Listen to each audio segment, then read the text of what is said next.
എല്ലാവർക്കും നമസ്കാരം. പുതിയൊരു വീഡിയോയിലേക്ക് സ്വാഗതം.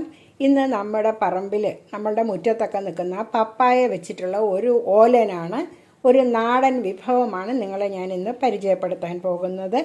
ഒരു 250 ഗ്രാം പപ്പായ നുറുക്കിയതാണ്.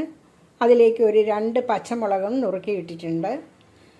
ഇതും നമ്മുടെ പറമ്പിൽ തന്നെയുള്ള ചേമ്പാണ്. ചേമ്പിൻ്റെ തോലൊക്കെ കളഞ്ഞ് ചെറിയ കഷ്ണങ്ങളായി നുറുക്കി കഴുകിയിട്ടിരിക്കുന്നതാണ്. ഇതൊരു 150 ഗ്രാം ചേമ്പുമുണ്ട്.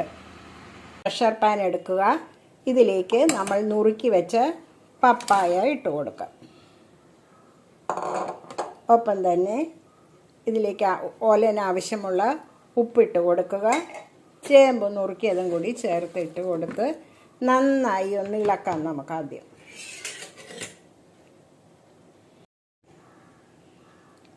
നന്നായി ഇളക്കി കഴിഞ്ഞു. ഇനി ഇതിലേക്ക് ഒരു 50 മില്ലി വെള്ളം കൂടി ഒഴിച്ച് കുക്കർ അടച്ചു വെച്ച് ഒരു വിസിൽ വരുത്തിയെടുക്കാം. ഒരു 100 ഗ്രാം നാളികേരം ചുരണ്ടി വെച്ചിട്ടുണ്ട്.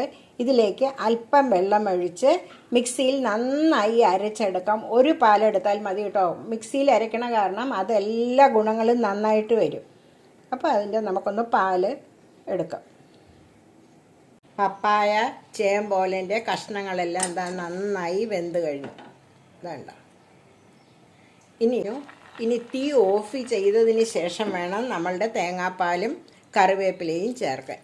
എപ്പോഴും തേങ്ങാപ്പാൽ ഒഴിച്ചതിന് ശേഷം പിന്നെ ചൂടാക്കരുത്. ചൂടാക്കിയാൽ അത് പിരിഞ്ഞ പോലെയാകും, അതിൻ്റെ ടേസ്റ്റും കിട്ടില്ല. അതുകൊണ്ടാണ് എപ്പോഴും തീ ഓഫ് ചെയ്തതിന് ശേഷം തേങ്ങാപ്പാൽ ഒഴിക്കണം എന്ന് പറയുന്നത്. അപ്പോൾ രുചികരമായ നമ്മളുടെ നാടൻ പപ്പായ ചേമ്പ് ഓലൻ തയ്യാറായി കഴിഞ്ഞു.